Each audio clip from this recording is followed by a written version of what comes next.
Você já chegou chegando, eu preciso da autorização do Mário. Eu estava atrasada, cara. Eu achei que estava tudo... Não, pode dar autorização, mas agora está gravando, fica à vontade.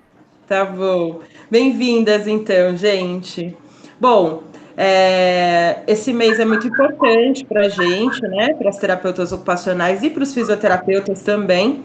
E a Abrato, junto com a World Federation e as coisas estaduais, está fazendo uma série de eventos e programações virtuais para comemorar o evento, o mês da terapia ocupacional. E aqui em São Paulo, na Estadual de São Paulo, na TOESP, a gente foi percebendo que muitos terapeutas ocupacionais e terapeutas ocupacionais tinham dúvidas entre a diferença entre o sistema CREFITO, COFITO, as associações e os sindicatos. Então, a gente resolveu fazer um ciclo de debates, de conversas com pessoas que a gente sabe que já estiveram no sistema ou que conhecem direito às associações. Infelizmente, a gente ainda não conseguiu acesso ao sindicato, e eu acho que é uma coisa para a gente conversar também. Por que não? Por que a gente não tem conseguido um acesso interessante ao sindicato? Mas a ideia de hoje é ter uma conversa livre, tranquila com o Mário, que eu agradeço profundamente ter aceitado o convite. E para isso eu queria pedir que todo mundo fechasse os microfones enquanto o Mário fala um pouco com a gente. Depois a gente vai abrindo por ordem de inscrição no chat, pode ser? E aí a gente vai fazendo uma conversa com ele. Eu imagino que a gente fique 1 hora. Para mim, se a gente estender, vai ser só lucro, mas eu não sei se o Mário tem compromisso, então a gente combina mais ou menos 1 hora, tá bom?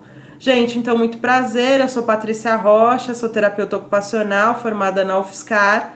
Atualmente eu sou a presidente da TOESP e estou como candidata às eleições do CREFITO 3, pela chapa 2 de oposição, porque São Paulo merece mudança, não é não? Tá bom, gente? Obrigada, Mário. A palavra está com você. Tá legal.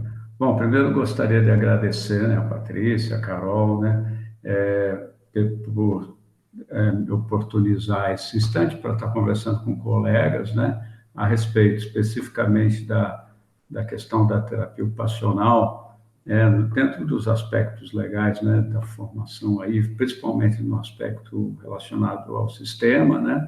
Também é uma satisfação porque eu fui também presidente da TOESP, né, por um tempo, acho que um mandato, né. Também estive no sistema, né, como vice-presidente do 3 e depois vice-presidente do Conselho Federal, né.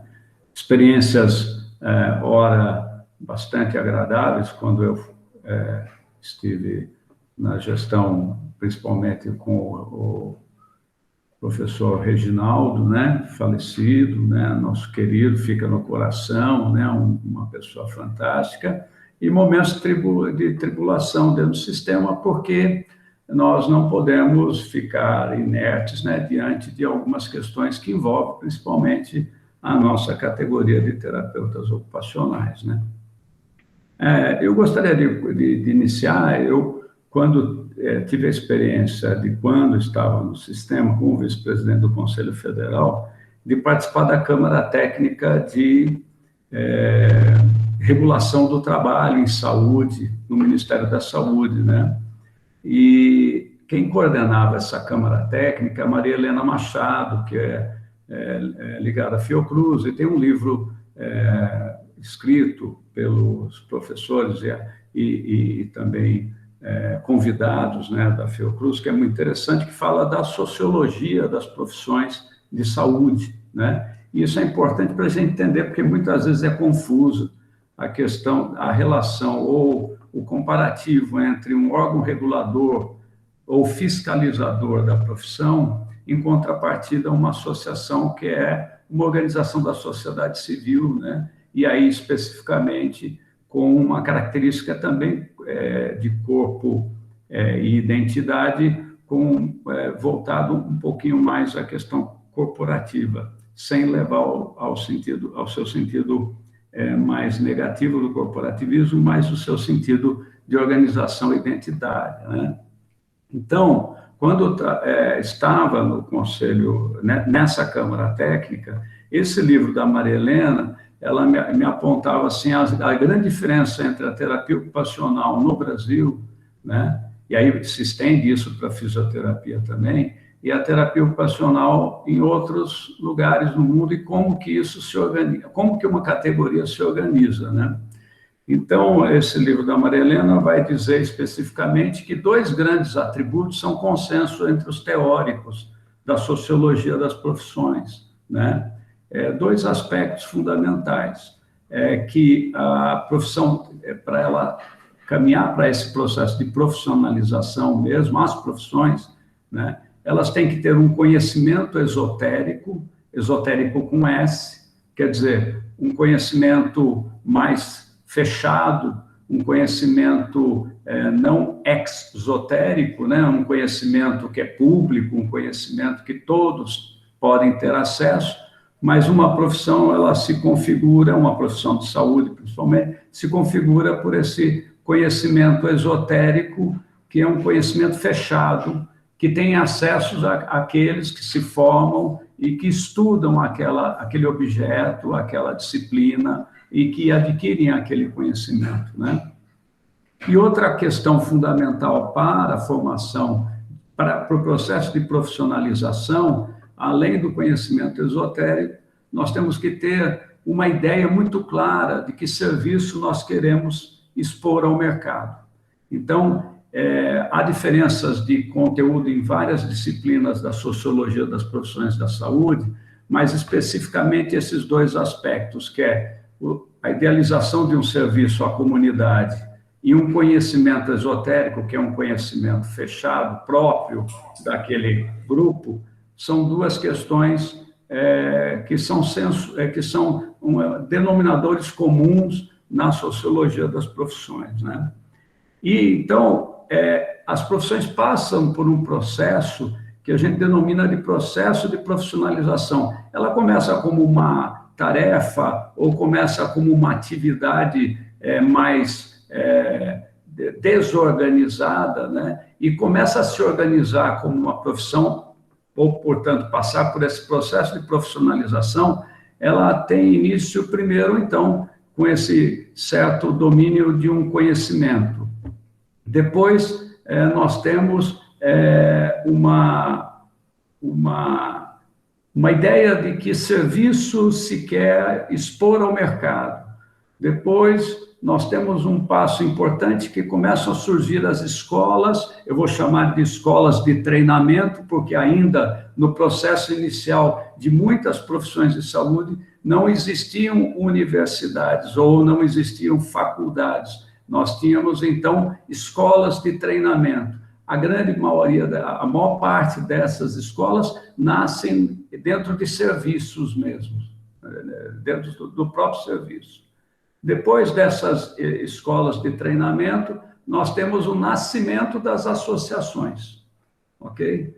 Porque as pessoas querem compartilhar esse conhecimento que elas vão adquirindo. Do nascimento das associações, emerge a regulamentação das profissões. E da regulamentação das profissões, o Código de Ética.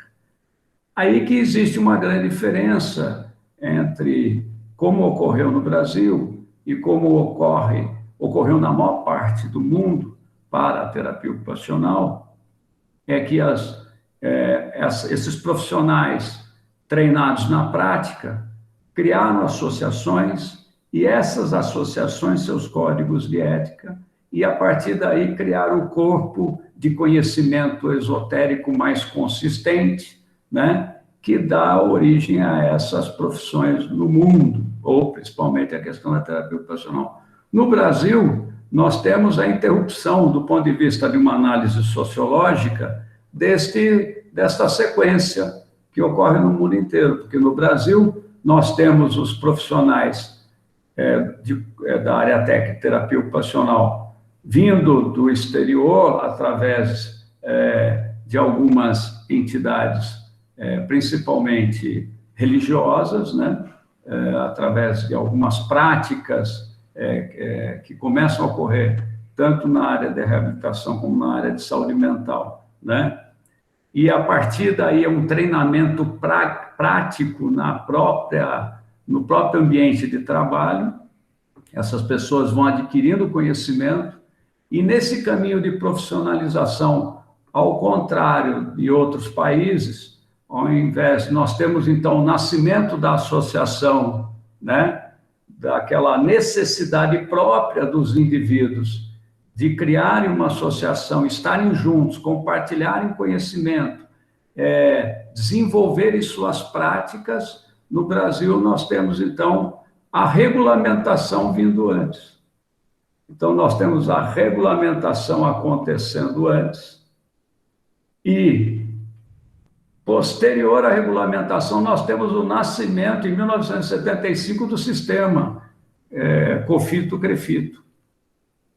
E, a partir daí, é que nós vamos ter, então, o Código de Ética.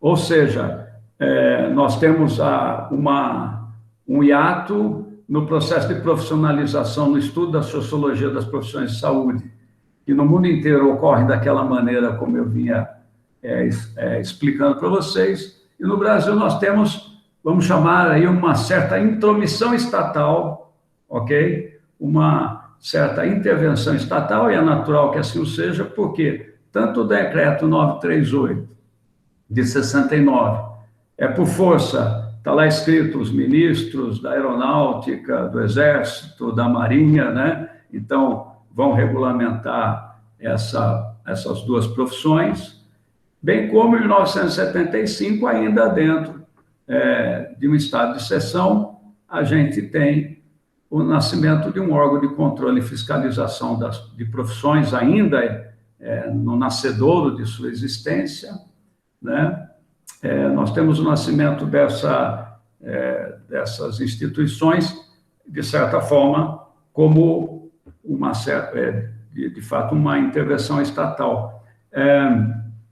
Difere um pouco, em outros países, de que do movimento associacionista nascesse a necessidade de regulamentação da profissão, como aconteceu agora, recentemente, na Argentina, em que os terapeutas ocupacionais argentinos, por força da construção da sua associação, do associativismo, né? Por força da necessidade de ter a sua profissão regulada, mas aí emergindo da Assembleia das Associações, né?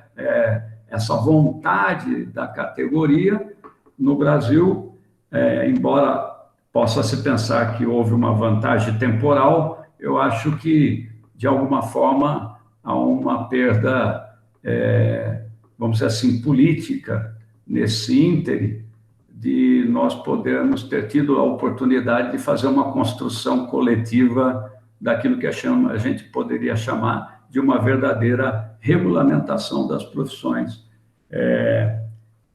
de fisioterapeuta, terapeuta ocupacional. Embora vou me deter bastante na questão, em particular, da terapia ocupacional, porque, diferentemente da fisioterapia, como eu falava no início, no estudo sociológico das profissões, uma das categorias tem uma maior facilidade de deixar claro para o mercado qual é o serviço que quer prestar, ok? E, por isso, nós vamos ver que existem algumas desvantagens para nós estarmos dentro do sistema.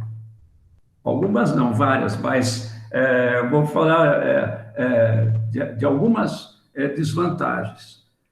A principal, então, antes de falar continuar, eu vou falar das desvantagens, para que nós possamos já ter o ponto de partida da crítica ao sistema, e, embora tendo que ter essa crítica ao sistema, porque devemos estar no sistema. Esse é o nosso paradoxo. É um paradoxo da terapia ocupacional. Porque devemos estar dentro de um sistema que não nos apresenta uma vantagem de identidade, né?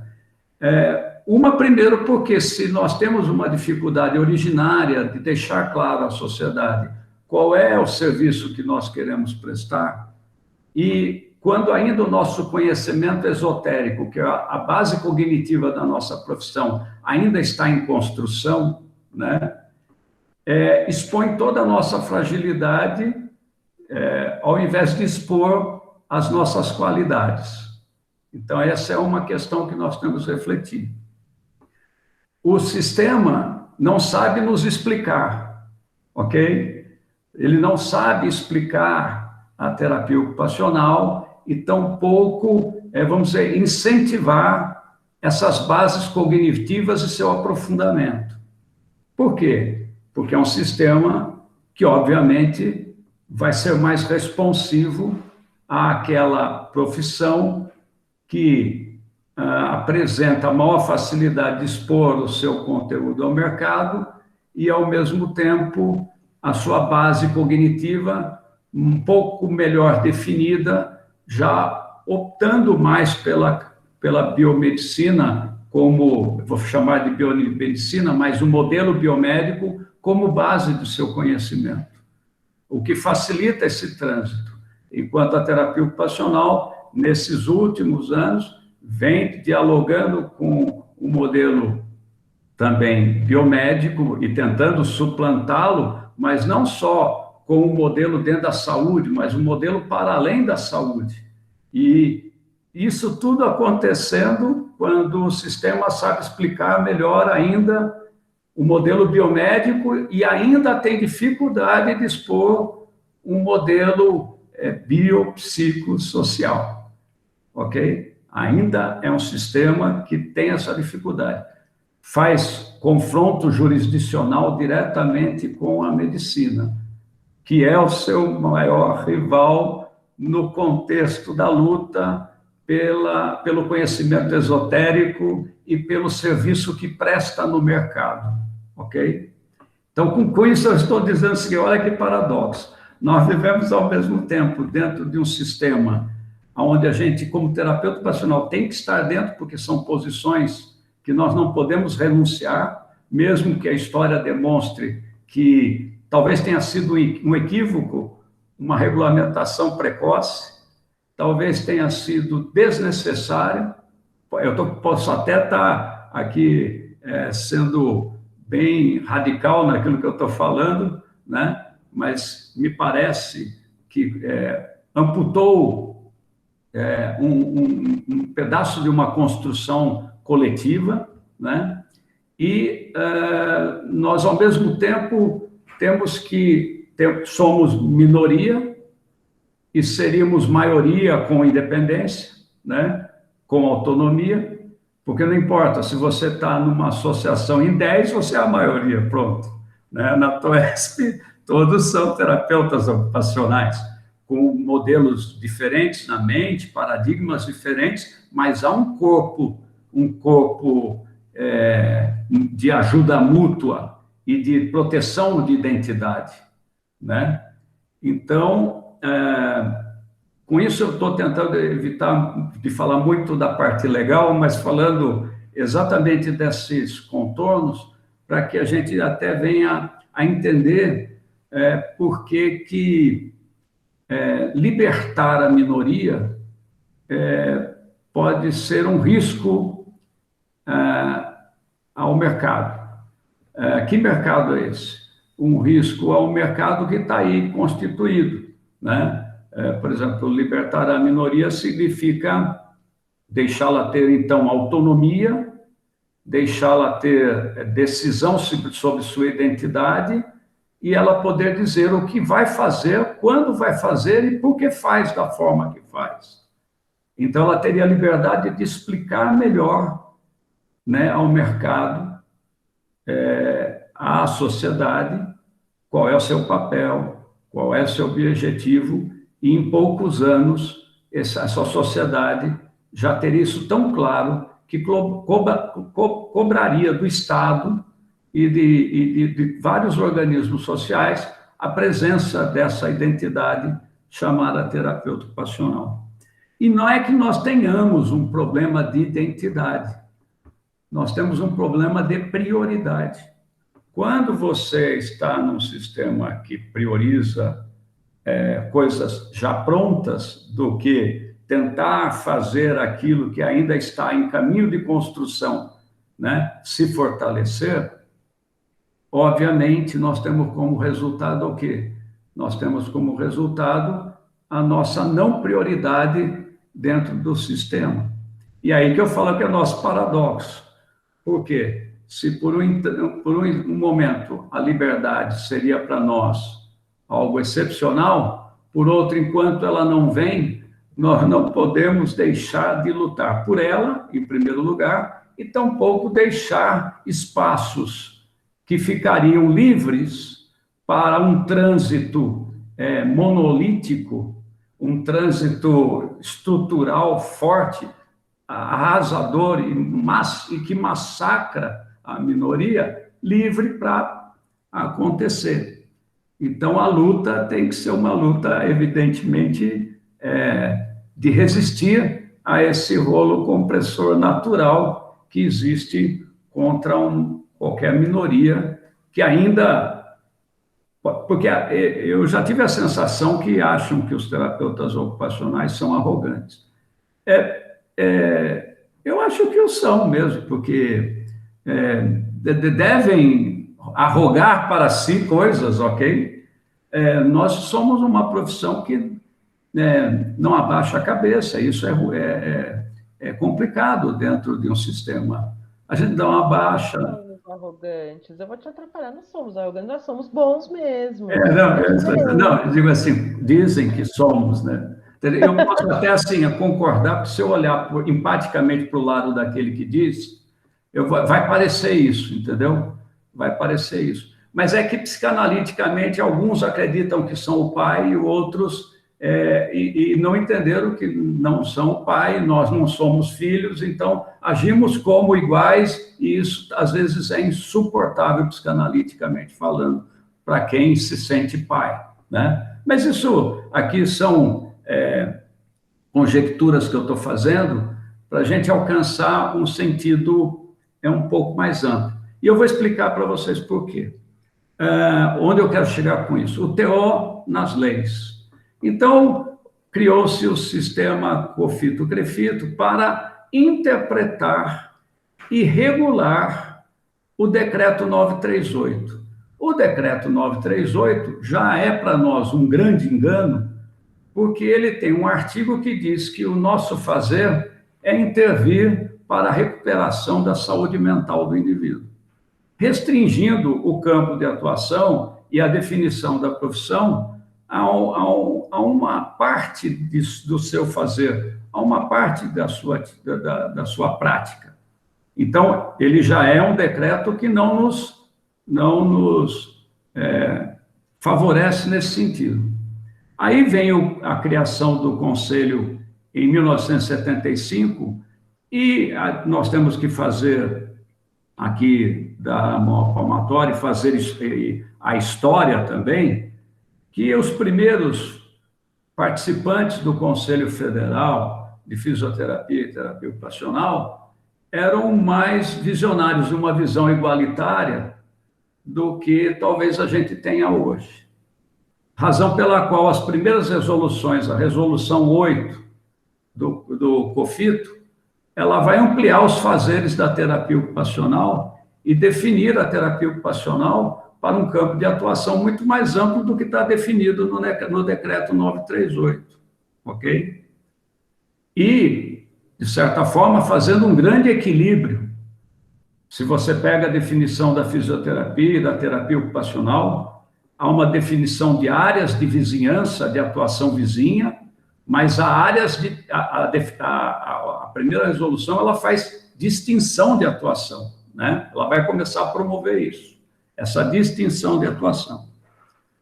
Posteriormente, nós temos a criação do Código de Ética, que a resolução 8, ela é anterior ao Código de Ética.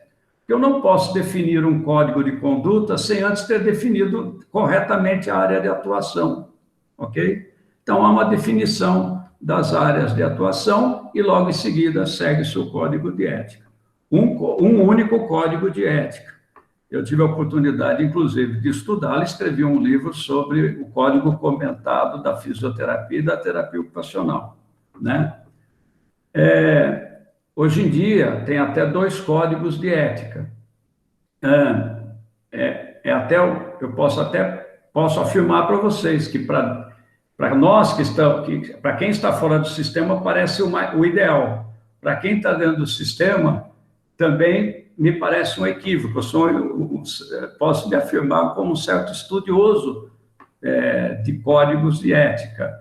E como pode você sentar 6 fisioterapeutas, 3 terapeutas ocupacionais, ora nós julgamos por um livro, ora nós julgamos por outro livro, acreditando que a ética muda segundo a especificidade. Não, não muda segundo a especificidade, muda segundo a circunstância e segundo o sofrimento impingido ao cliente, né? Então, quer dizer, para fazer uma distinção, se criou 2 códigos de ética, como isso nos ofertasse uma certa vantagem, vamos dizer, ou diferencial. Não me parece que acontece isso. Então, mais adiante, conforme o Conselho vai tomando seu curso na história, o Conselho Federal, ao contrário dos seus fundadores, de terem vislumbrar abertamente a distinção entre as profissões e tentarem fazer uma regulação com esse cuidado, nós vamos tendo o quê? Uma supremacia de resoluções e avanço na exposição da fisioterapia, né, como um serviço a ser prestado à sociedade, com anos de diferença da terapia ocupacional. É só vocês pegarem as resoluções que criam as especialidades da fisioterapia. As especialidades da fisioterapia têm datação anteriores às nossas. E aí, quer dizer, isso significa um Conselho Federal regulando área de atuação para oferta de serviço e mercado, ok? Com datação muito anterior à nossa. E não precisa a gente ficar discutindo muito profundamente se Caim não gosta de Abel ou de Abel não gosta de Caim, basta ver que as datações das resoluções mostram que a terapia ocupacional, então, fica ali, vamos dizer, a deriva. Vou dar outro exemplo de deriva. A acupuntura, ela se torna uma área de atuação na fisioterapia com datação antiga, bem anterior, vem assumir a condição de especialidade da fisioterapia, e a terapia ocupacional vem ser área de atuação muito tempo depois. E depois, mais recentemente, quando eu já era vice-presidente do Conselho Federal, é que a gente transforma como especialização da terapia ocupacional. Não estou nem entrando na discussão se esse era o nosso instrumento de trabalho, só estou dizendo assim, a datação em que se decide abrir área de atuação para terapeuta ocupacional no órgão que é responsável por regular a atuação dessa profissão e de dizer para a sociedade quem é essa profissão. Porque se intruiu, é uma entidade que, digamos, historicamente, sociologicamente, é o Estado se intrometendo na evolução histórica de uma profissão. Ok? Também não estou discutindo se é bom o Estado se intrometer ou não, só estou dizendo que são os fatos, ok? Como eles ocorreram, né? Então, não estou fazendo juízo de valor aqui, só estou dando coisas óbvias para a gente pensar que não precisa ter ninguém chato lá no COFITO contra nós. Basta ver o percurso histórico que a gente vai entender e a datação das resoluções que a gente vai entender. Agora vamos chegar mais próximo da gente aqui, mais contemporâneo. Eu fui praticamente de todas essas fases, contemporâneo de todas essas fases. Eu ainda acho que eu estou novinho, mas meu cabelo já afasta essa possibilidade. Mas, mais próximo agora, a gente começa a ver o estado de aberração. Aí já não é mais só uma displicência. Aí já não é só mais um desleixo do sistema. É quando o sistema vem, lhe outorga uma área de atuação por meio de um acórdão, que é instrumento estranho para esse tipo de coisa. Por exemplo, um acórdão do Conselho Federal é um juízo colegiado sobre uma questão ética, sobre uma questão que precisa da decisão do colegiado. Acórdão não serve para regular a profissão. Para isso é necessário resolução. Mas tudo bem, não vou nem discutir o instrumento. Lá, o Conselho Federal reunido baixou um acórdão que o terapeuta ocupacional pode atuar com... vocês devem saber melhor, não é muito a área que eu tenho experimentado, mas com Pediasuite, né? Com outros instrumentos, e diz lá, elásticos, contensores, não sei o quê, é a área de atuação do terapeuta ocupacional. E aí, passa-se um período de 2 meses, 3 meses, não se sabe por quê, sem explicação nenhuma, um outro acórdão suspende esse acórdão.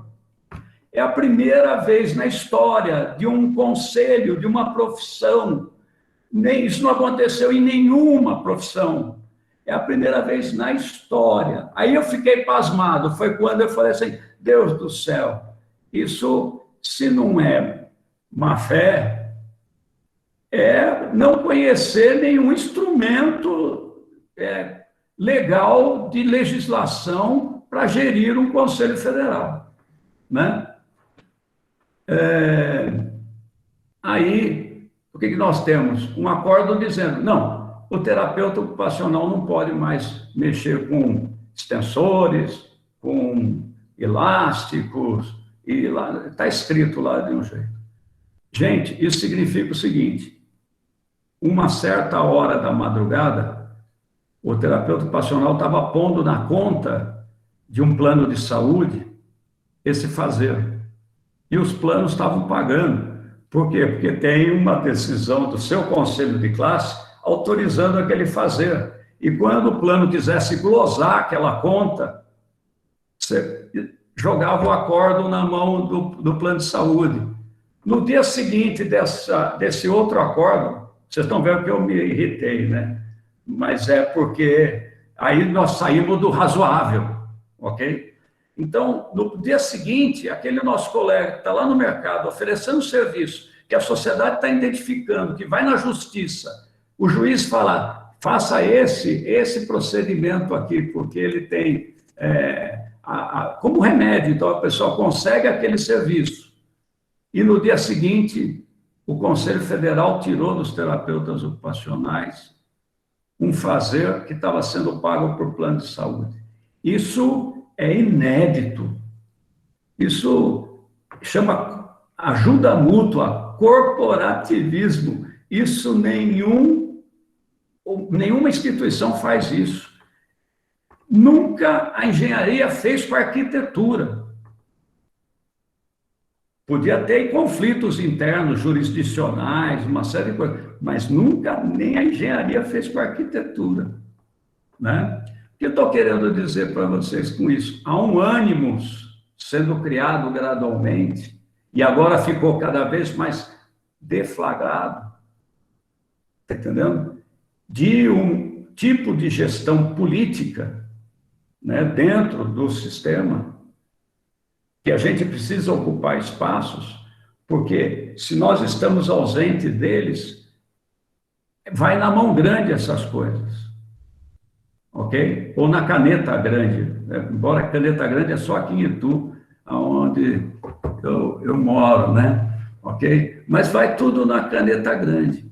E o o raciocínio pior que nós temos que fazer agora é que votou favorável a esse acordo, não só a fisioterapeuta. E essa é a crítica maior. Por que nós temos que estar lá, temos que estar vigilantes? Porque dessa vez nós tivemos terapeuta ocupacional votando no acordo. Não importa se ele vai dizer para a gente que ele pensou bem, que isso era o melhor, que não foi isso que ele pensou quando ele estava votando. Então, antes de votar, pergunte a sua categoria. Então, democracia, fazer um sistema participativo, é perguntar a categoria antes de tomar determinadas decisões. Representante não é alguém que vai lá autoritariamente, senta lá e começa a definir o destino das profissões ou da terapia ocupacional, sem que a gente tenha voz, sem que a gente queira saber, queira dizer, possa desejar para onde queremos ir, né? Então, hoje em dia, o que eu vislumbro seria o ideal, o mais conveniente para nós, estarmos num conselho próprio, óbvio, né? Até porque é sempre muito difícil, quando você é uma categoria minoritária, você conseguir fazer prevalecer os seus desejos dentro daquele ambiente. É mais difícil. Por isso que não basta montar uma chapa, tem que olhar bem no olho do fisioterapeuta que está na sua frente. Olha, temos aqui o Rafael, né? Está entendendo? Tem que olhar bem no olho, porque o Rafael sabe bem disso, porque eu posso dizer com bastante tranquilidade, eu sempre brinco que Reginaldo foi o fisioterapeuta mais terapeuta ocupacional do Brasil, né? Porque, para vocês terem uma ideia, e é preciso que vocês saibam disso, quando eu estava arregimentando força para passar o PL 7647 na Câmara dos Deputados, para que a terapia ocupacional tivesse uma nova regulamentação, precisava passar na Câmara de Regulação do Trabalho do Ministério da Saúde. E precisava que uma entidade da categoria desse assinatura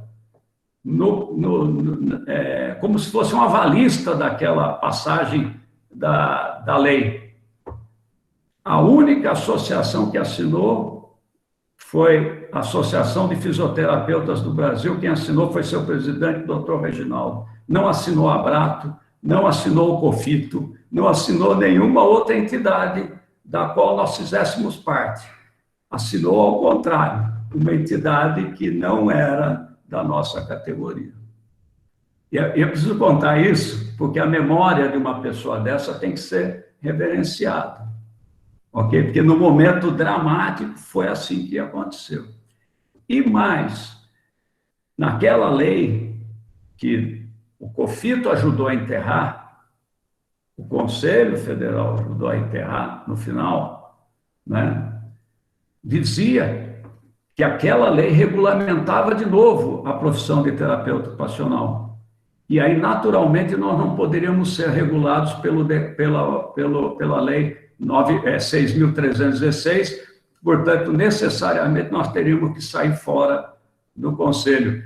Ou seja, a gente ia sair mais rápido que a gente pudesse, né? Com uma lei debaixo do braço e sendo livre para esse processo. Quando eu estou dizendo tudo isso, aí vai falar, são importantes as resoluções de conselho? Eu vou dizer assim, são. Mas veja só, se nós tivéssemos um conselho apartado, um conselho de terapia ocupacional, a gente ia baixar 6.000 resoluções, se assim fosse o desejo da categoria. E ao baixar 6.000 resoluções, aonde que nós íamos discutir conflito jurisdicional com a fono, com a física, com a psicologia? Na justiça. E lá basta que cada um tenha um advogado do seu lado. Quem pode mais, chora menos. Ok? Dentro do sistema, não é isso que ocorre. Dentro do sistema é que se existe um conflito entre um fisioterapeuta e um terapeuta ocupacional, por si só, nós já podemos, por questão óbvia, numérica, nós já podemos entender que se não houver no coraçãozinho dos nossos irmãozinhos fisioterapeutas, está entendendo? Um carinho especial, um olhar diferente, um sentido ético, uma vontade de fazer de forma diferente, nós não vamos. Então, agora, nós não podemos viver uma vida inteira esperando benevolência, coraçãozinho aberto, mentalidade aberta, porque uns estão aí, outros falecem, outros deixam de existir, e a história da profissão precisa continuar caminhando, né? Até a razão pela qual nós mesmos, até a Osmari, minha grande companheira de luta aí, Osmari é o pitbull, vai para cima, fala que tem vontade, não tem paciência. Eu falo para os Osmari, Osmari, não vamos falar isso. Ela falou, vou falar, porque depois morre. E é verdade, eu aprendi isso com ela. Depois a palavra morre, ela se perde e a gente perdeu a oportunidade de falar, né? Então, é super importante que a gente entenda, olhar as resoluções, é olhar a história de como ficou a terapia ocupacional. Olhar a aparição de resoluções favoráveis à terapia ocupacional e olhar também, historicamente, quem eram os terapeutas ocupacionais que estavam lá naquele momento histórico. Olhar para a história contemporânea, ver como que se suspendeu direitos e ver que terapeuta ocupacional estava lá.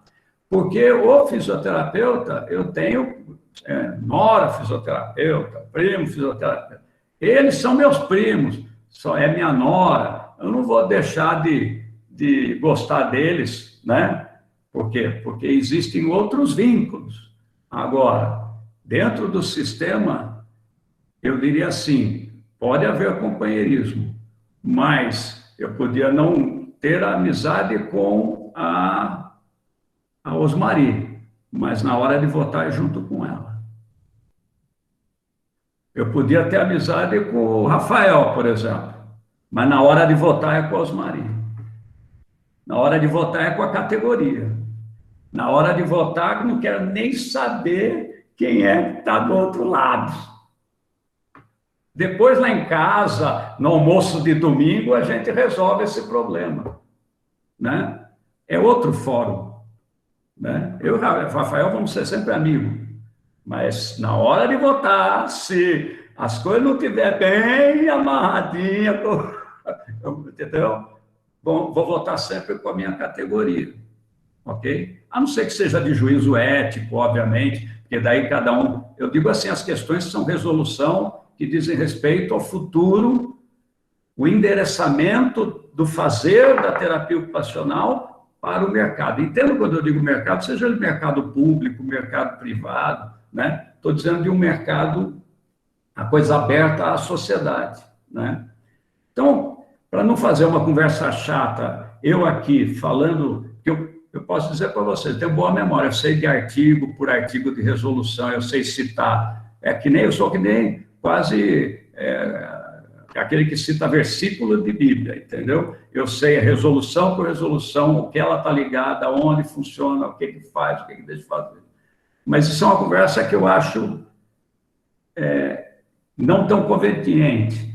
TO na lei no futuro, para mim, é que nem los hermanos argentinos, las hermanas argentinas, cuja o teor da lei, se vocês forem ver, é bem parecido com o PL 7647, porque também conversamos entre irmãos da América Latina, ok? E para nós temos que festejar com alegria o que está acontecendo na Argentina, né? Onde cada região manda seus representantes, tem a lei, agora estão fazendo a formação de assembleias, decidindo o futuro e assim por diante, né? Não é à toa que nos Estados Unidos a Associação de Terapeutas Ocupacionais, né, americana, independente e falarmos de modelo econômico e tudo mais, tem um número maior de associados do que a Associação de Fisioterapeutas dos Estados Unidos, né? Por quê? Porque é uma luta para endereçar o melhor de você, a sua melhor resposta ao sofrimento humano para a sociedade, né? Que eu acho que é o que nós estamos impedidos, né? E também não posso deixar de falar, e tenho que falar, que São Paulo, como é um conselho que tem uma força grande e concentra o maior número de terapeutas ocupacionais, né? Numericamente falando, óbvio, né? Não estou falando nem de qualidade de ser humano, estou falando numericamente, porque eu não tenho nem condição, nem vou me arvorar a ser alguém tão pretensioso para fazer juízo de valor sobre outras pessoas, tampouco de outros estados, mas contém o maior número de terapeutas ocupacionais, tem uma responsabilidade crucial nesse processo de transformação. Ou seja, que significa, na minha opinião, enquanto nós não conseguirmos independência, é preciso deter a máquina que quer sufocar, entendeu? E, às vezes, as pessoas nem sabem por que elas estão fazendo isso. Tá na estrutura do sistema fazer isso. Tá no DNA do sistema fazer isso. Ok? Então, voltar com o mesmo ânimo dos fundadores do sistema, voltar com o mesmo brio das pessoas que fundaram o sistema, pensando igualitariamente, pensando abertamente, pensando com bastante tranquilidade. Não estou dizendo que essas pessoas também não encontraram dificuldades ou não criaram dificuldades, mas me parece que, inicialmente, pelo teor das resoluções, fizeram bem, pelo teor das resoluções, né? Então, eu acho que eu vou ficar por aqui, para daí a gente entrar na conversa e vocês podendo perguntar, porque eu tenho vontade de falar algumas coisas, mas eu queria ser provocado para falar, entendeu? Assim, para não ficar tão... Então, né? Ah, que proposta boa ser provocado, hein? Pois é. Nossa, eu tenho um monte de coisa, mas se eu começar a falar, eu acho que fica só nós dois falando. Uhum. Então, eu vou abrir aqui para o pessoal colocar no chat. Eu queria pedir, então, assim, a pessoa colocar o nome e para a gente ir se conversando e sabendo, né, quem é quem. E se quiser colocar um pouco do campo de atuação. Tem algo dessa conversa, Mário, porque eu não me aguento, que eu acho que é importante, que diz da portaria, das portarias que falam das eleições, né? Que você deu um exemplo de uma resolução, né? Um exemplo que você nunca tinha visto e tal. Você fala um pouco do como o sistema funciona, que a partir dessa proporcionalidade que já é injusta de 1/3, né? As pautas, as agendas da terapia ocupacional, elas entram muito pouco ou elas são suprimidas, né? Então, você já ter essa proporção, historicamente, você tem que fazer bastante esforço, como você e a Osmari fizeram ao longo dos anos, né? Para não ser soterrado.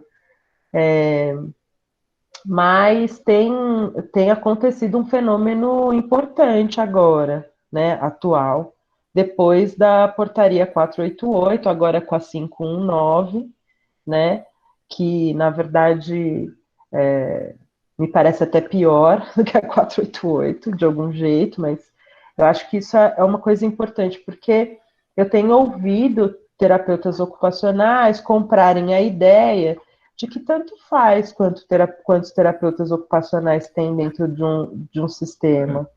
Não tem problema, contanto que você seja uma boa pessoa, um bom gestor, seja competente, pode ser só você, ou pode ser nenhum, não tem problema. entendeu? Porque tem hoje CREFITO, como CREFITO 18, que não tem nenhum terapeuta ocupacional na sua gestão, né? Então, só para esquentar, enquanto as pessoas vão se inscrevendo, queria que você falasse um pouquinho disso. Então, que eu acho profundamente bizarro, assim. Sem dúvida. Veja só que coisa importante. Eu sempre digo assim, que nós, terapeutas ocupacionais, você ganha uma eleição para dentro do sistema, seja ele regional ou seja ele o federal é indireta a eleição, né, eleito pelos delegados das regiões. Você aproveita os primeiros 6 meses para passar o que você puder passar, porque está tudo aquela alegria, aquele entusiasmo inicial, porque depois os ânimos se acirram. Porque uma hora você vai ter que dizer aquilo que é a verdade que você tem que dizer para dentro, ou você se submete, e aí faz esse discurso de acomodação, entendeu? Que acomoda a terapia ocupacional dentro do sistema. Eu digo assim, o terapeuta ocupacional dentro do sistema tem que ser o incômodo, não pode ser a coisa acomodada, não pode, né? E veja que no incômodo tem efeitos colaterais, e um dos efeitos colaterais do incômodo são essas resoluções. Eu vou tentar demonstrar para vocês. Se alguém tiver a pachorra de pegar as atas e pedir as atas do meu tempo, quando eu era do Conselho Federal vice-presidente, e pegar as posteriores, vão ver que nós tivemos mais de 5 horas de debate e eu tentando caçar voto para não cair a 359, porque já havia vontade de que isso acontecesse lá atrás. Não é de hoje derrubar essa proporcionalidade de 1/3, ok? Então, quanto mais o terapeuta ocupacional obrigar dentro do sistema, mais o sistema vai puni-lo. Isso é Foucaultiano. Não tem jeito, a minoria será punida pela maioria. Por isso, nós não temos que ter medo de punição. Por quê? Porque vai ficar gravado nas atas da história, da profissão, uma luta que mesmo... Porque a gente não precisa querer estar do lado que ganha, a gente tem que estar do lado certo, né? O lado que ganha nem sempre é o lado certo. Ou seja, tenho que estar do lado daquele do meu cliente, daquele que sofre, tenho que estar do lado da terapia ocupacional, que é espelho do próprio cliente, tão esquecido tanto quanto o cliente. Então, nós temos essa empatia de alma gêmea com a clientela absurda, né? Uma capacidade, eu diria até de amor nesse sentido, né? E aquele terapeuta ocupacional que fica dentro do sistema, que não arruma encrenca, vamos dizer assim, que acomoda a situação, que explica o voto, que vai falar assim, ó, é melhor a gente perder aqui para ganhar lá na frente. Não existe isso, vai perder sempre. Então, é melhor dizer a verdade, dizer o que pensa e lutar pelo que é certo, porque perder pela proporcionalidade vai perder sempre, né? Então, quando eu lutei para não cair, e está escrito na ata, é porque eu contei com o voto de fisioterapeuta. E aí é que vem a hora não de se render, mas de conquistar o coraçãozinho do outro. De conquistar o coraçãozinho do outro na luta. E a professora Carlene, terapeuta ocupacional lá de Goiânia, né, era minha colega lá no Conselho Federal. Ela tinha muita amizade, então, com o doutor Ravani, fisioterapeuta, que era presidente do Conselho do Distrito Federal. Na hora da votação, se caía ou não caía a 359, ela batia no braço dele e falava, fala aí, rapaz, vamos ver o que você vai falar para os TO lá em Goiânia? É assim, porque esse enfrentamento, se a gente perder, ganhamos. Porque ganhamos unidade, ganhamos corpo de profissão, ganhamos como ajuda mútua, né? E se a gente ganha, ok? Aí a gente vibra 2 vezes, né? Então, essas resoluções, para mim, não são novidade. E essas últimas aí de tirar proporcionalidade, pode ter uma chapa só de físio, agora tem um conselho dirigido só por fisioterapeutas, ela é resultado de uma luta ferrenha de uma outra terapeuta ocupacional do Mato Grosso, doutora Janes, está entendendo? Que teve a coragem de cercar, lutar com os terapeutas ocupacionais para que nenhum terapeuta ocupacional entrasse numa chapa que não tivesse proporcionalidade. Ela comprou essa briga, ok? Teve essa coragem, ela disse assim, ó, e nenhum terapeuta ocupacional do Mato Grosso. Qual que era o Mato Grosso dela mesmo, Maria? Sul. Mato Grosso do Sul.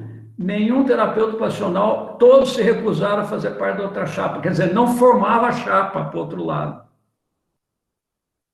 Ela comprou essa briga. Então, quando a gente vê essa resolução e a gente fala essa famigerada resolução, vocês sabem como que eu olho? Eu olho com orgulho e falo, essa resolução é resultado da luta de uma colega que não baixou a cabeça, nem quando falavam para ela assim, ó, terapeutas ocupacionais com 20 moedas de prata no bolso, falavam para ela, não faz isso que você vai prejudicar a TO.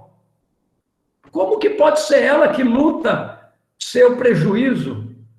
Prejuízo é a punição que vem daquela figura paterna, recalcada, psicanaliticamente falando, que fica só à espera, não importa que idade o filho tem, para dar uns tapas nele.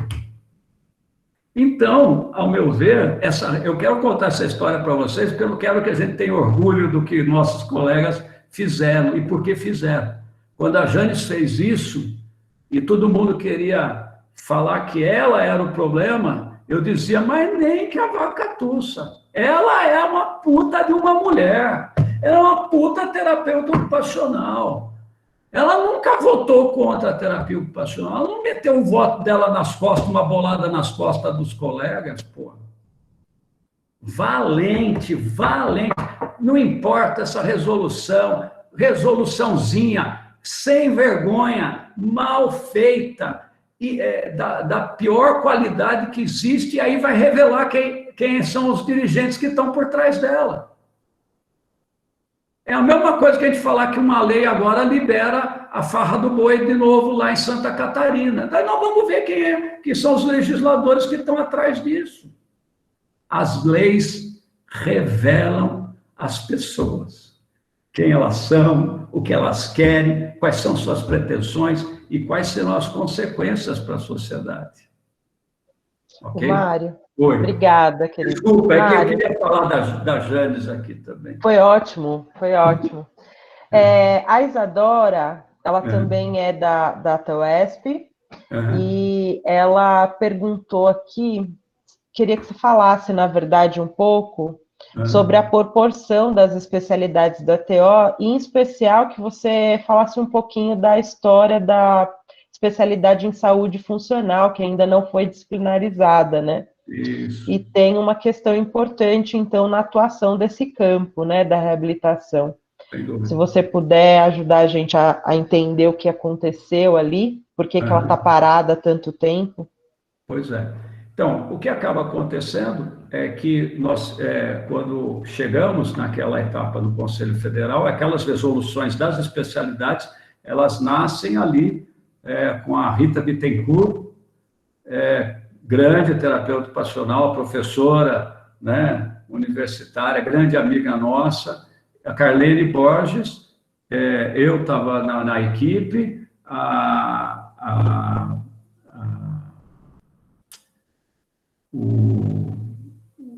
agora, esqueci o nome dele, mas daqui a pouquinho eu lembro, me falha a memória,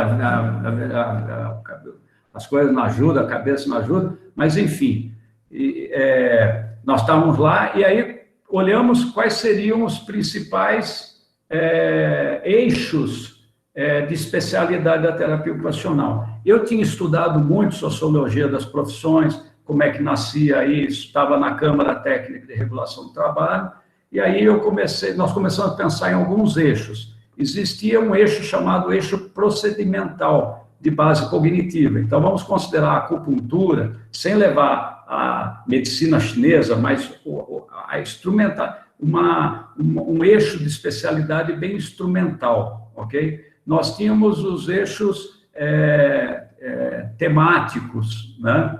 Contextualizados, como é a questão dos contextos hospitalares, né? Ou mais temáticos como saúde coletiva, os eixos tradicionais, né? De base cognitiva tradicional. Então, nós temos, então, a saúde mental e, 2 anos antes, ou 3 anos antes, eu já tinha estudado a matéria, a própria Câmara de Regulação do Trabalho e Saúde tinha lançado a residência em saúde funcional e eu acreditava que as especialidades, juntamente com as colegas, que nós acreditávamos que as especialidades deveriam ter o formato que a Câmara Técnica de Regulação do Trabalho no Ministério da Saúde acreditava ser o que ofertaria o quê? Ofertaria residência em saúde mental, saúde funcional, residência em saúde coletiva, as várias residências. Então, nós viemos da orientação da própria Câmara Técnica de Regulação do Trabalho. E a saúde funcional, havia um movimento forte em alguns estados, de conselhos, movido pelos fisioterapeutas desses estados, desses conselhos, entendendo que se liberasse, então, a ideia da saúde funcional para a terapia ocupacional, isso oportunizaria uma intrusão diária, ok? O que como sempre, são histórias contadas Veja, nós somos o bicho-papão contra a maioria. Contam umas histórias que não colam. Como que pode, né? Nós somos a minoria. Como que a gente pode ofender a presença de mercado de um fisioterapeuta? É uma coisa assim surreal, né? É uma coisa, invenção para ter um argumento para sujeitar novamente aquele corpo de minoria a um sofrimento, a uma privação. Muito que bem. A saúde funcional passou como especialidade. Ela é especialidade. A resolução está ativa. Portanto, a princípio não há impedimento. Como que faz o Conselho Federal para impedir, então, a existência? Ele não disciplina. Então, olha a coisa mais absurdizante que pode ser. Nós nascemos, o verbo se fez carne, encarnou, mas como não tem uma escolinha que discipline, enquanto você não for educado por essa disciplina, você não existe. É o contrário do próprio existencialismo, né? E do próprio cartesianismo. Por quê? O cartesianismo de penso, logo sou. Então, se você pensa, você já é, do ponto de vista do cartesianismo, né? Porque a lógica pressupõe o existir. E se você existe, logo é. Está entendendo? Então, nós temos práticas disseminadas pelo país inteiro dizendo, nós já existimos. Existe uma resolução em forma legal dizendo, eles têm a especialidade de saúde funcional. E por que a gente não regula? Porque a hora que a gente regular, a gente oficializa, a gente dá o trânsito, né, deles para a vida real. Então, aí, tipicamente, como você sabe, pela norma, ela fez uma pergunta exata daquilo que eu estou falando. Como que as normas são um caminho para mostrar qual é o caráter e a inclinação do legislador? O que ele pretende? Por que ele haveria de não disciplinar algo que ele já diz que existe? Ele reconheceu aquela especialidade. Por que ele não disciplina? Qual é a intenção dele? Né? Então, aí a gente percebe mais um caminho. Não precisa ser muito estudioso, mas ela não é disciplinada por conta disso. E olha que nós ajudamos muito a disciplinar quase todas as especialidades da fisioterapia. Eu vim na FIP, no Instituto aqui em São Paulo, fui na FIP, estudei o sistema DEICOM de construção de especialidade, o mesmo que era usado pelo CBO, sentamos, trabalhamos e tal, mas tem esses reversos, infelizmente. Está aí mais uma detecção, né, de uma... E como se o terapeuta ocupacional fosse... vamos dizer... Roubar algo. Roubar algo, como se ele estivesse suprimindo, invadindo a área, né, em conflito jurisdicional. Teve um congresso em Brasília de profissões de saúde junto com a Câmara de Regulação do Trabalho do Ministério da Saúde do governo Dilma. Eu estava lá sentado, a mesa inteira disse: a terapia ocupacional é a única profissão, por estudos que nós temos, que não tem conflito jurisdicional com outras profissões. O que significa? Inventar um conflito jurisdicional. Sim. O que significa um conflito entre profissões? Inventar. Não fomos nós, mas inventaram. Mas eu percebo que o contrário, às vezes, acontece com maior facilidade, né? Teve um debate nas redes sociais importante, porque tem um curso que aconteceu na UFSCar, não sei se você viu, Mário, um curso que aconteceu na UFSCar, na fisioterapia, sobre... não me lembro agora, alguma coisa, movimento baseado na tarefa, sei lá, não me lembro acho que que eles disseram, né, que é um método australiano e tal. Eu acho que, na verdade, a gente tem um caminho que a gente não pode esmorecer para traçar, porque a gente tem que fazer várias batalhas que têm várias frentes, né? Que ao mesmo tempo que a gente precisa se afirmar urgentemente, a gente precisa se afirmar não só porque a gente está sendo suprimido, mas porque também a gente sim estão tentando roubar, invadir, e muitas vezes... Né? Exatamente. E olha só, isso é verdadeiro e é legítimo, né? Porque hoje a gente fala muito em lugar de fala. Muito que bem. Lugar de fala, do ponto de vista filosófico, sociológico, era a fala do poder. Quem tem o poder de falar. Hoje a gente está ressignificando o poder de fala em quem é que pode falar, né? Então, num sistema opressivo, como nós vivemos, onde nós temos essa grande maioria que passa fortemente tentando comprimir a gente, né? Então, o que nós temos? O direito, o direito natural de defesa, de autodefesa, né? Nós temos e isso significa para mim o poder de falar, de criticar, de reclamar. Não só pela minoria, mas porque nós vivenciamos isso mais frequentemente que outros, né? Vivenciamos mais frequentemente.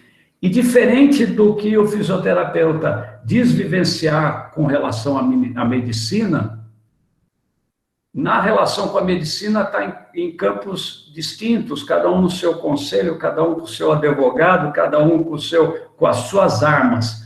Aqui não. Aqui nós não podemos nem recorrer para um advogado de dentro do conselho para ir contra o próprio conselho, né? Nós estaríamos num novo paradoxo dentro do sistema. Então, o sistema tem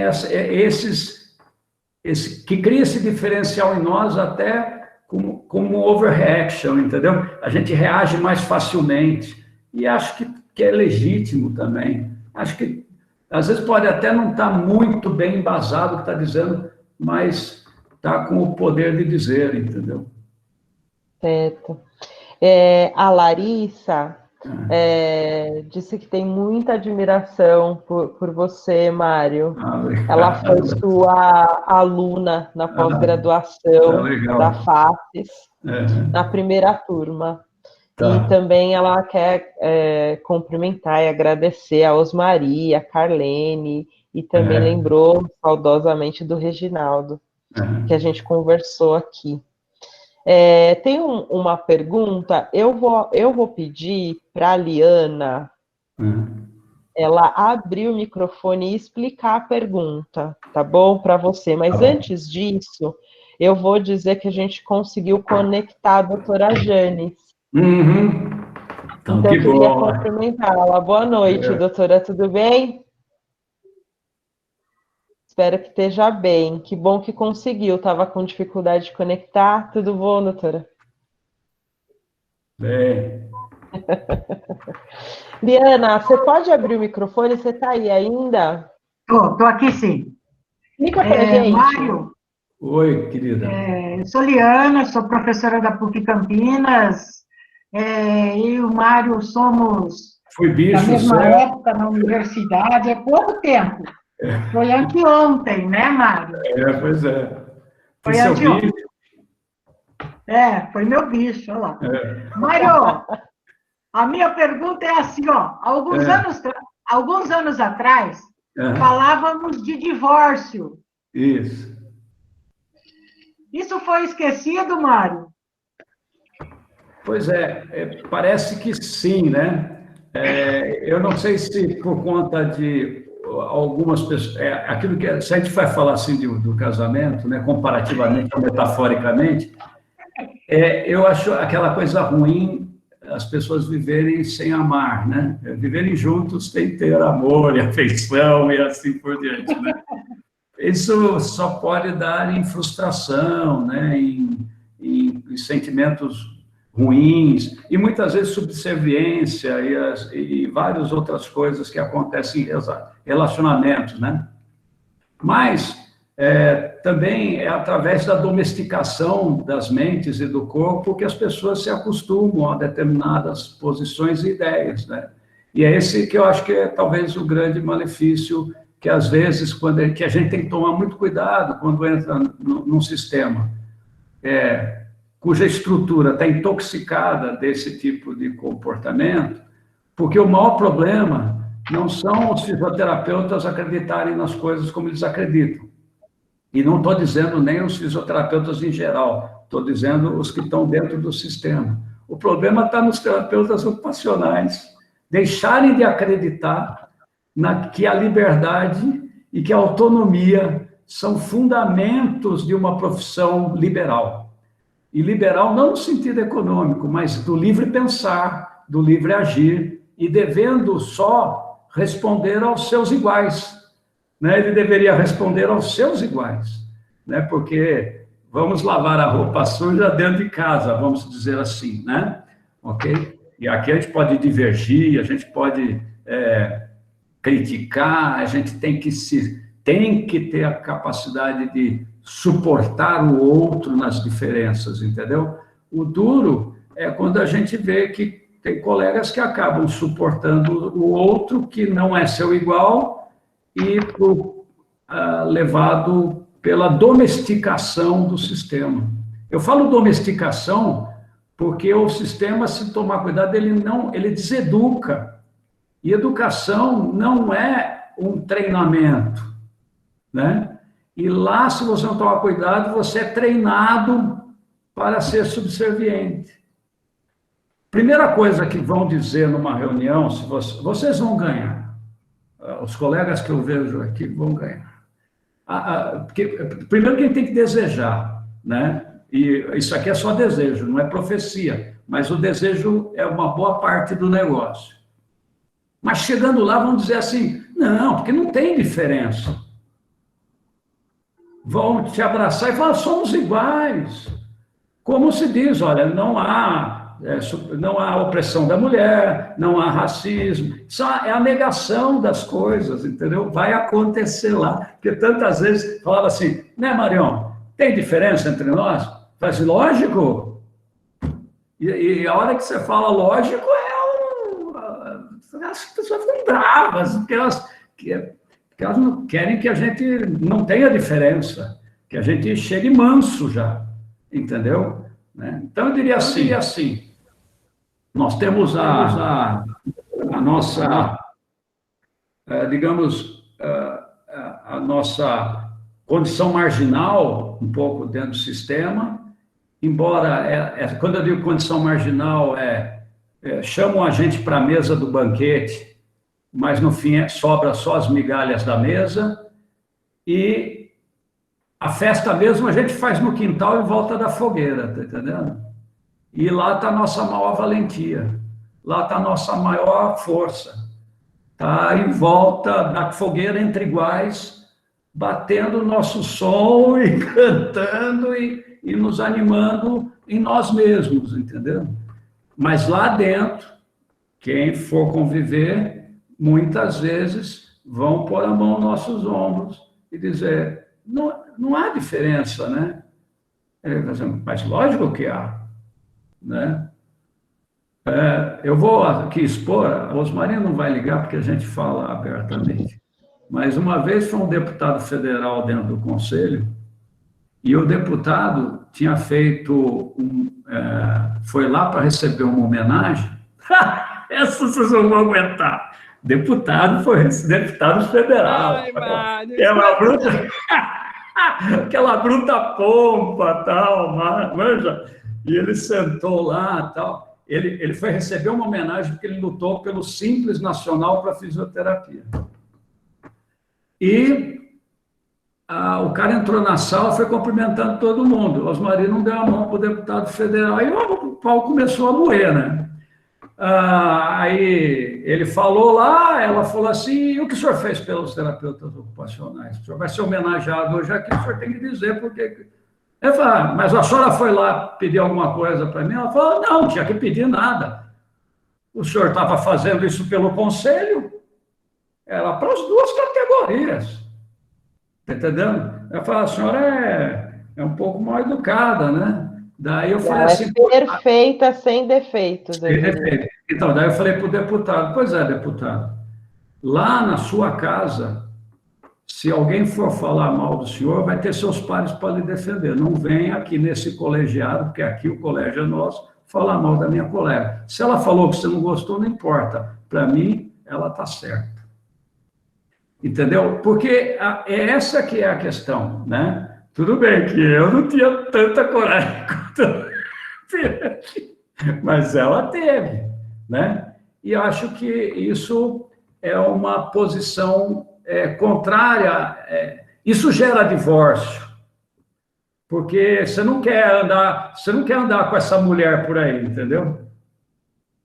Né? Você fala assim, passamos vergonha naquela reunião, eu falei, eu não passei, se vocês passarem é problema de vocês, eu não passei, entendeu? Então, quer dizer, essas atitudes que enfrenta com autoridade, sabe, essa autoridade fácil, porque defender a terapia ocupacional, para nós, é uma questão de honra e uma questão de vida e sobrevivência. É tão fácil fazer isso, é tão bom fazer isso, e geralmente a gente vai perder. Vamos dizer que a gente é chato, vamos dizer que é isso, mas a gente está fazendo certo. Né? Desculpa aí, Rosmarinha, de contar a história. Está me moendo.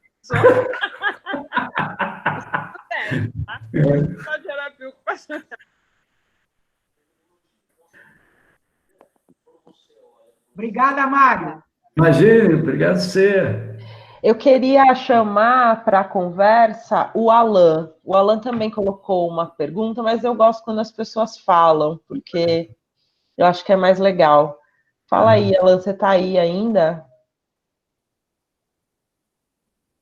Ih, ele não tá. Ele saiu, ele caiu aqui. O Alan? É. E eu caí também, Carol, e eu fiquei sem a pergunta dele. Você viu que eu tentei dar uma enrolada, não consegui? Olha só. Eu falo aqui para vocês. Quase que eu consigo, hein? Quase, hein? Prezados, boa noite. Gostaria de uma opinião sobre essa necessidade de formações e especializações para exercer algumas atividades, como, por exemplo, a integração sensorial. Essa atividade não é fundamental na formação e não cabível de outras certificações? Desde já agradeço pela atenção. Vou até falar, o Alan, ele é aluno do último ano lá da faculdade de TO, da FMABC, está se formando agora, e fez essa pergunta que eu achei fantástica também. Queria ouvir também a resposta. Na verdade, quando a gente propõe áreas de especialidades, o que a gente chama de áreas de especial atenção, né, de uma profissão, significa que aquilo no qual você vai se especializar, que você vai se aprofundar, já está na base cognitiva da sua formação. Então, nós temos algumas coisas ainda que precisam entrar na base cognitiva da formação, para que você possa conjugar aquilo realmente como uma especialidade da profissão.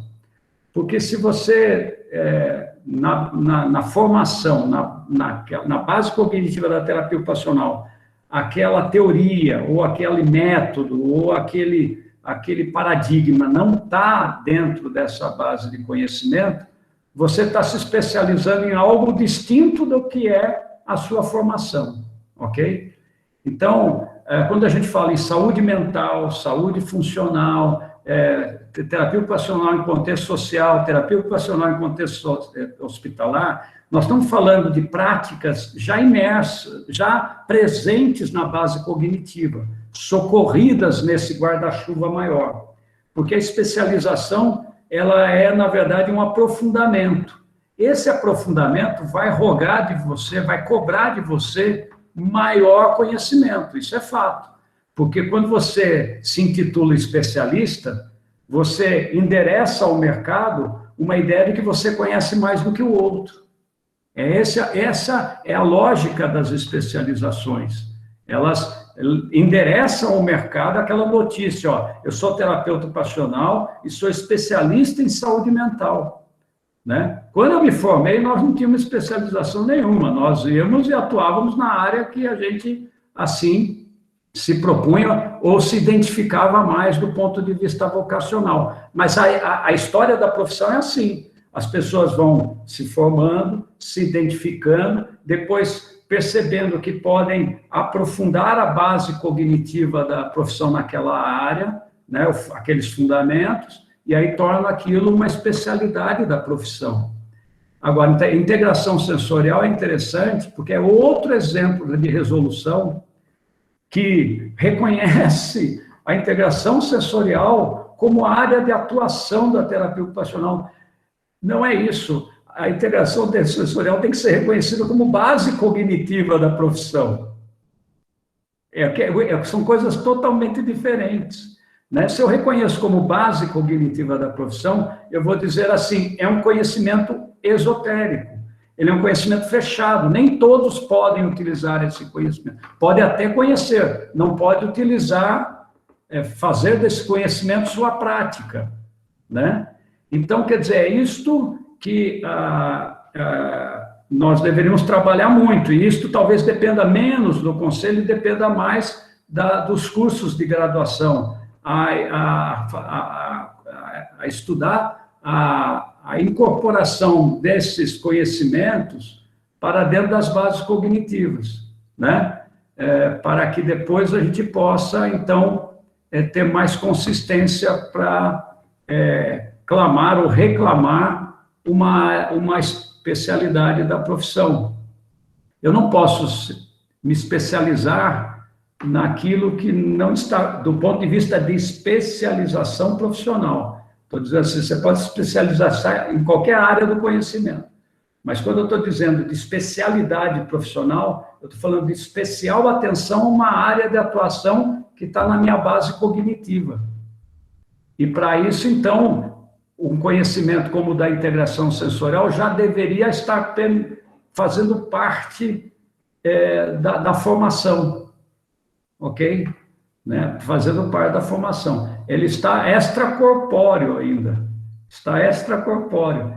E daí, quando alguma outra profissão diz que ele também usa aquilo lá, aí nós ficamos um pouquinho sem o argumento de ter isso já na nossa base cognitiva. Vou dar um exemplo da fisioterapia, que eu defendi muito na Câmara Técnica de Regulação do Trabalho, porque eu atuava lá. Eles tem na base cognitiva a terapia manual, seja ela que terapia for. Então, as bases de uma terapia manual, de manipulativo, uma terapia, das terapias manuais, aí delas nasce a quiropraxia, nem vou falar que nasce a quiropraxia, mas essa especialidade de quiroprata, né, dentro da fisioterapia. Mas ele já tem essa base cognitiva lá na formação. Agora ele vai dar especial atenção a uma área, que é tratar dessa atividade manipulativa de uma outra forma.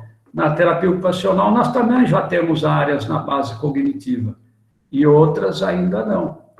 No Brasil, talvez, a terapia ocupacional foi uma das primeiras a falar no contexto social, né? Talvez tenha sido uma das fundadoras dessa base cognitiva, né? O que nos permite hoje afirmar com muita tranquilidade, olha, essa é uma área de especial atenção da terapia ocupacional, né? Agora, a integração sensorial parece mais procedimental e mais, ao meu ver, uma ideia mais procedimental baseada numa teoria neurofisiológica, vamos dizer assim, que nós temos um pouco disso na nossa base cognitiva, mas nos falta ainda uma parte prática envolvida nessa base cognitiva, que é para que esse conhecimento de Aires, entendeu? Para que essa ideia de modulação sensorial,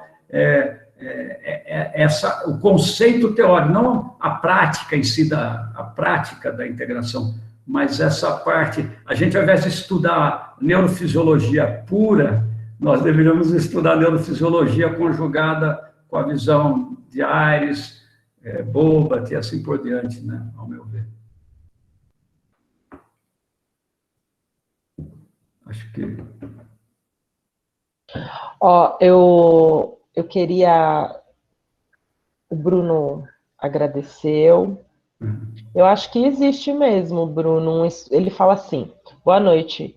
Queria parabenizar a todos por esse espaço. Após tantas lutas, existe um caminho para a nossa independência. Eu acho que existe um caminho. Agora, eu queria dizer uma coisa, eu acho que a gente pode conversar sobre isso. Eu acho que esse caminho, ele está numa base que a gente tem que fazer, que é muito forte. Então, eu sinto agora, por exemplo, uma esperança, né? Tenho ficado com esperança, porque, por exemplo, a gestão da Abrato, da TEUESP, ela tem substancialmente aumentado os associados.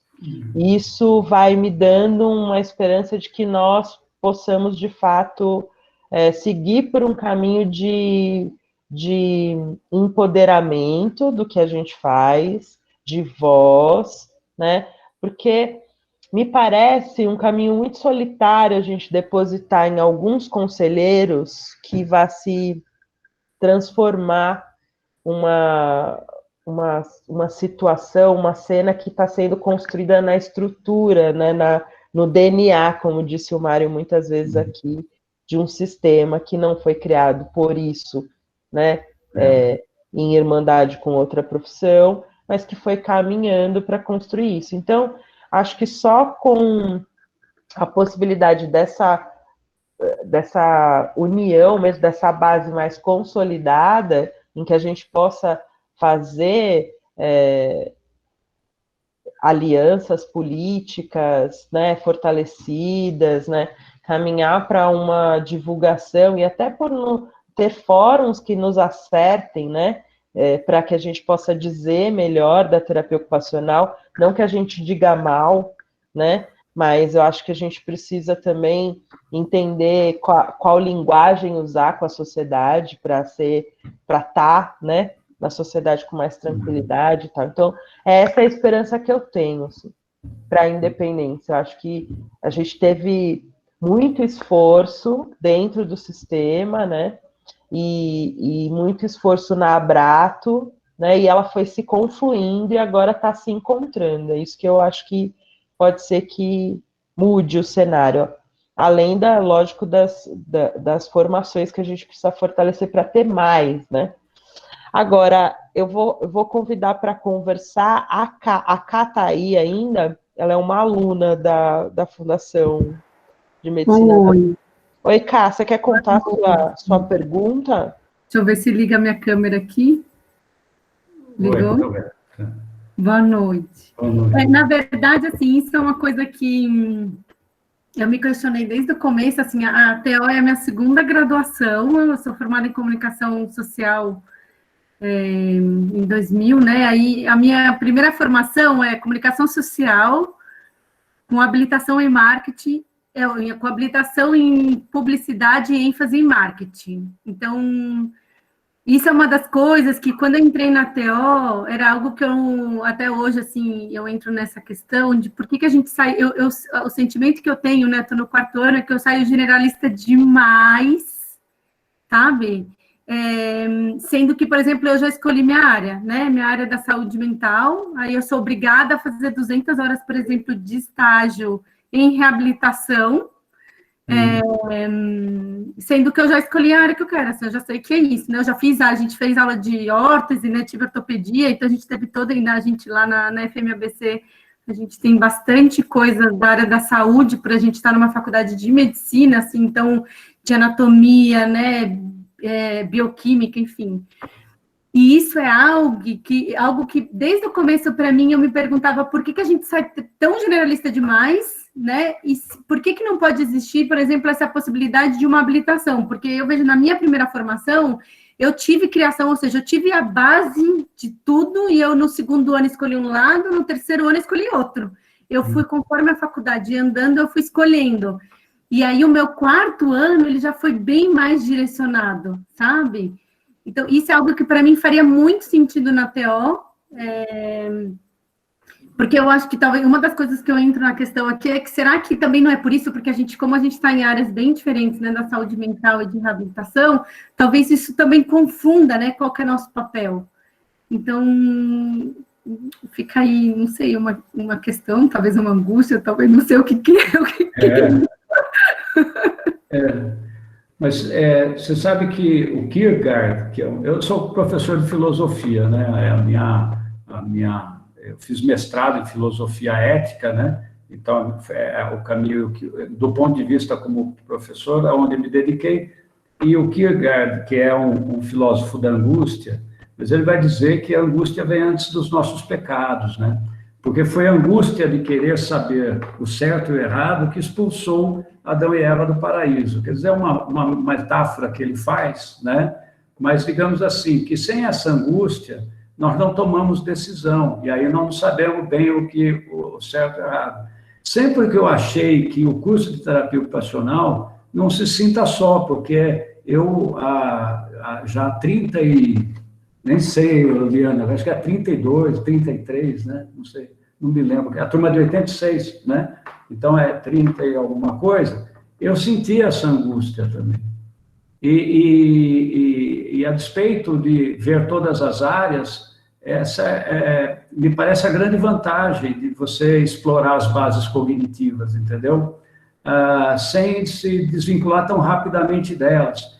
E essa angústia vai nos direcionar, porque lá o Kierkegaard vai comparar, vê se isso te responde um pouco, mas eu acho que é legal. O Kierkegaard diz assim: não existia humanidade no Éden, porque se é o paraíso, a humanidade não existe, né? Não existe humanidade. Aí tinha lá uma árvore chamada Árvore da Sabedoria. Lá estavam todas as bases cognitivas da humanidade.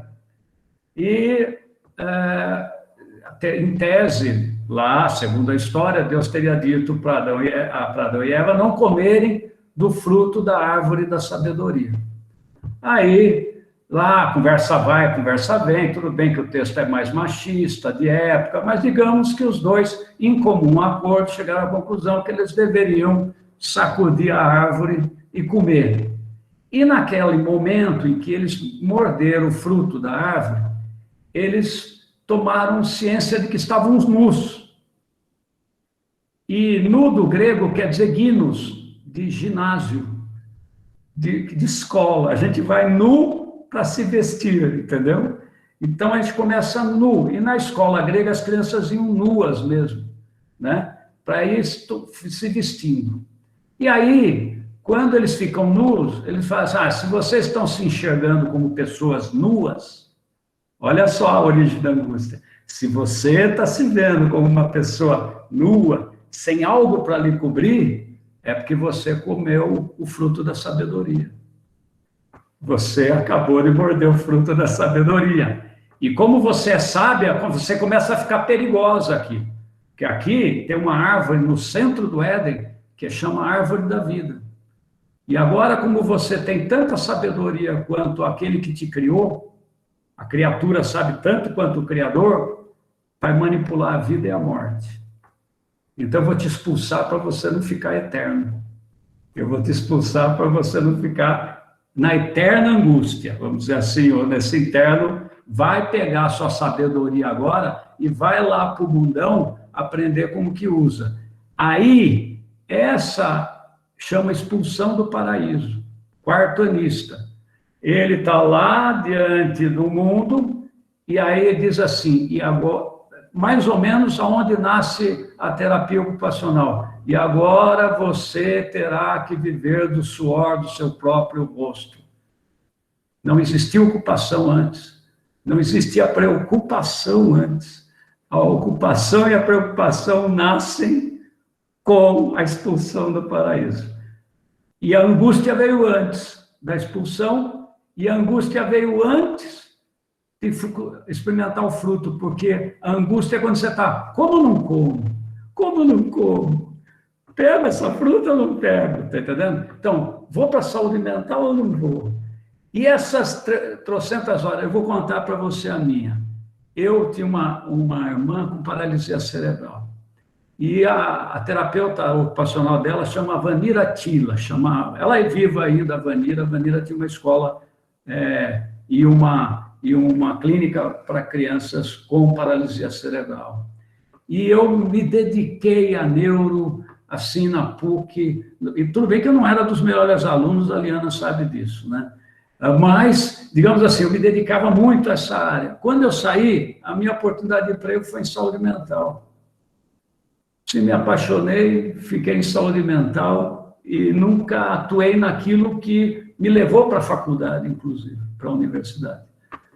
Então, a angústia precede nossos pecados. Se você está angustiada, você já tem sabedoria. Se você já tem sabedoria, você está prestes a cometer seus pecados. Então, eu acho que essa é uma vantagem na terapia ocupacional para a formação, mas eu compreendo que falta para a gente, você que fez comunicação e marketing, eu comecei falando nisso, endereçar melhor a nossa comunicação ao denominado mercado, entendeu?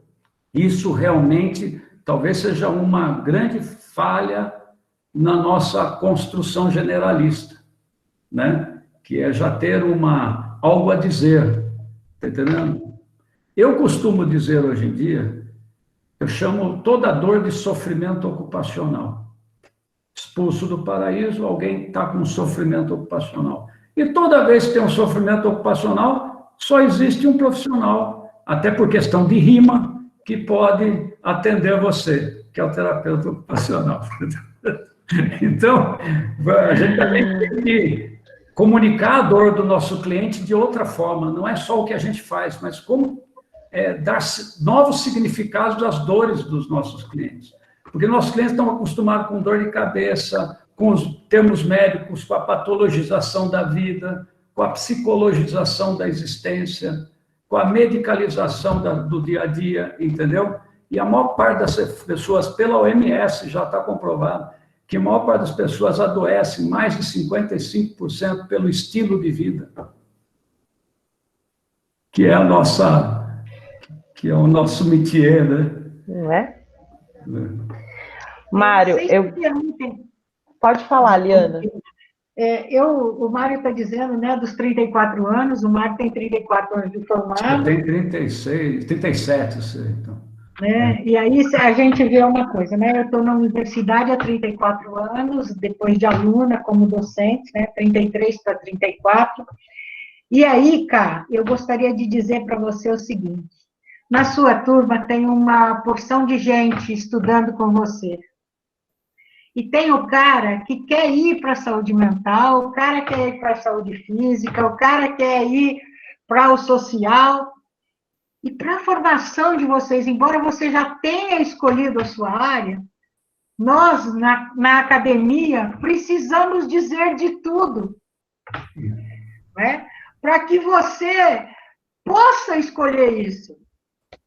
Então, eu digo para você, ó, que atrás de mim tem um monte de coisa, eu estou me reinventando para dar aula de órtese, que eu já dou há 34 anos. Né? E estou me reinventando para ensinar isso para os alunos, para ensinar saúde física. E eu nunca deixei a saúde mental. Eu saí da faculdade sabendo, eu entrei na faculdade sabendo que eu ia trabalhar com saúde física. E eu saí da faculdade para fazer especialização em saúde mental. Porque do físico eu já tinha deixado a minha esponja para absorver tudo. Então, é bom que tenha crítica, é bom que você diga por onde eu vou, mas também é bom que você se abra um pouco para isso, que o Mário estudou PC a faculdade inteira e foi trabalhar com saúde mental. Foi, é verdade. Né? Até na própria formação, é para favorecer, conhecer todas as áreas e escolher. Então, acalma o seu coração. Nas outras áreas, a gente pode ir de cabeça, mas na terapia ocupacional, talvez a gente tenha que ganhar o coração antes, né, para atuar depois. Gente, eu vou caminhar para a gente ir finalizando. Era 1 hora, a gente já está 1h45. Desculpa ter invadido a fala. Imagina! Maravilhoso. Eu tenho vontade de ficar aqui um tempão conversando. E aí tem alguns comentários no chat, né?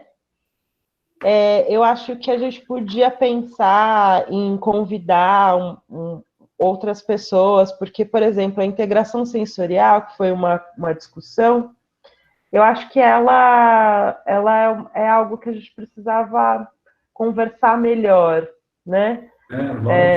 Acho que tem necessidade da gente se falar mais, inclusive pensar junto, né? Pensar junto com a Reneto, que tem os docentes, os formadores, os pesquisadores, junto com a ABS, que é a sociedade, né, a Associação Brasileira de Integração Sensorial, para a gente construir caminhos para algo que eu tenho, pelo menos, a vontade, o desejo que seja nosso, né? Afinal de contas, no mundo da terapia ocupacional já, né? No Brasil tem essa dificuldade. Queria muito, muito agradecer, foi um encontro alegre, um encontro gostoso. Obrigado, muito obrigado mesmo. Obrigado a todos e todas, porque foi difícil, a gente saiu disparou só hoje e teve, assim, muita gente, foi ótimo. Muito obrigada. E obrigada, Mário, Liana, Osmari, né? A Gênesis entrou e saiu um pouquinho. Obrigado aos alunos, a Isadora, a Daisy. Tá bom? E a gente vai se ver outras vezes. Sexta-feira tem uma conversa com a Abrato. Vocês estão todas convidadas e todos convidados. Tá bom? Um beijo, viu, gente? Obrigada mesmo. Boa noite. Boa noite. Boa noite. Um prazer. Tchau, tchau. Prazer. Mauro, é você aí, Mauro? Estou vendo você de barba, pô. Ó, quase que eu não reconheço. Sou eu mesmo, Mário. Tudo bem? Tudo bem. Sempre alerta também. Sempre alerta. Muito bom estar aqui. Valeu, obrigado. Muito obrigado. Tchau. Até mais. Tchau, Patrícia. Tchau, Carol. Tchau, Mário. Obrigada, viu?